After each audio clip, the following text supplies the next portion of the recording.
You're watching Biography of the Millennium on A&E. They came thundering across the plains of Asia, the most savage conquerors in history. The Mongol hordes, led by number 22 on our list, Genghis Khan. Khan was lucky to have made it past adolescence. When he was a boy, enemies poisoned his father and banished him. But the young man had a gift for politics and war. The greatest joy, he proclaimed, is to conquer one's enemies, to see their families in tears, to ride their horses and to possess their daughters and wives. In time, Genghis Khan would become the most powerful man in the world, taking over almost half the known planet. To this day, his Mongol kingdom remains the largest land empire in history.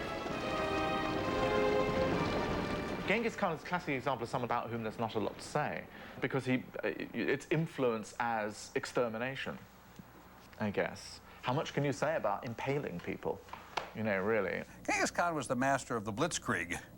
You know, his difference was he used cavalry and horses and the Mongol hordes, and he was a dominating military force. I'm not too sure his opposition was that good. We may remember Genghis Khan for his brutal military exploits, but in truth, his legacy is far more significant. Genghis Khan is important not just as a military figure, but as an empire builder.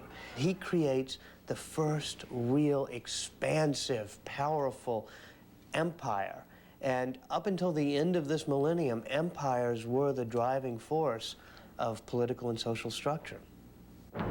The Mongol Empire gave rise to a great flowering of Eastern culture, an enormous legacy of art, literature, law, and political thought. You know, where you stand, as the saying goes, depends on where you sit. I mean, the rest of the world see him as a violent warrior, but the Mongolians see him as somebody who unified their nation, who really promoted openness and trade. So you have the two sides of Genghis Khan.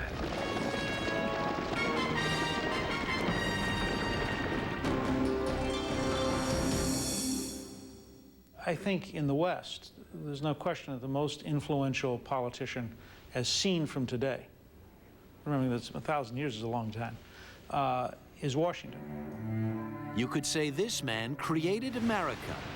Our first president, the man who slept just about everywhere, George Washington. Washington was literally the father of the country. Washington personified what America became. He personified the presidency. He personified the sense of democratic life in a republic. George Washington was the glue that held so much of it together. You know, his extraordinary perseverance and dignity in the face of defeats in the Revolutionary War, and then his insistence that he would not be part of creating an imperial ruling class, and the way he carried out the presidency is an extraordinary example of real grace and humility. Even today, Washington is everywhere. On Mount Rushmore, in the names of colleges, and of course, on the dollar bill. But he never seems to be smiling. His poorly fitting dentures, made not of wood but hippopotamus tusk, inflicted almost constant pain.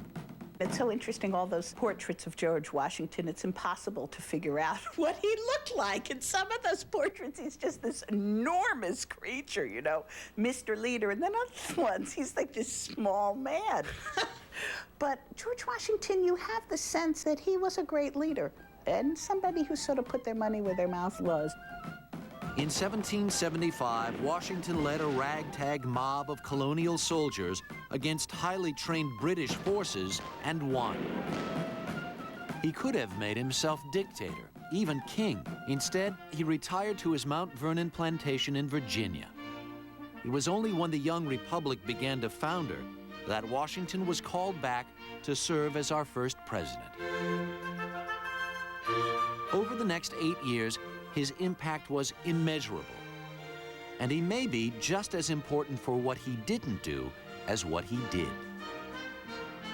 Usually, when people leave power, they leave flat. They're carried out of power after they've been killed or died. And Washington was really the first great leader who said, I am subordinate to the people, and after 2 terms as president, I will walk out of the White House. You can't have a democracy without peaceful transfer of power. And George Washington is the man who created the whole notion. Washington's legacy was a nation, our nation, and his influence, his model, would ripple around the world.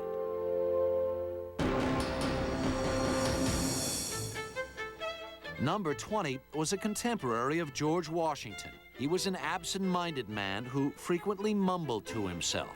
But Scottish writer Adam Smith would redefine the way we think about money. In 1776, the year of the American Revolution, Smith set off another kind of revolution when he published The Wealth of Nations. This pioneering book spelled out for the very first time how the world's economy works. Distribution of wealth, division of labor. Smith was so insightful, within a few decades, every other school of economic thought had been all but abandoned. His biggest contribution may have been separating economics from politics. He said that government should keep its hands off business. He called this theory laissez-faire, French for let it alone. It's the idea that an economy will organize itself, that you really produce a better outcome for almost everybody by letting people look to their own self-interest. So, for example, if you go into a city, it looks as if nobody's in charge, but lo and behold, you go into a butcher store and there's meat there.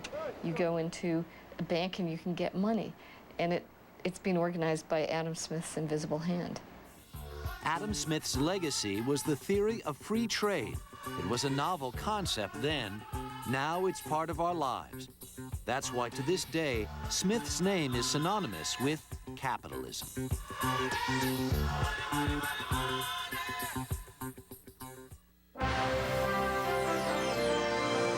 This list of the most important people in the Millennium means the most important of those who are known.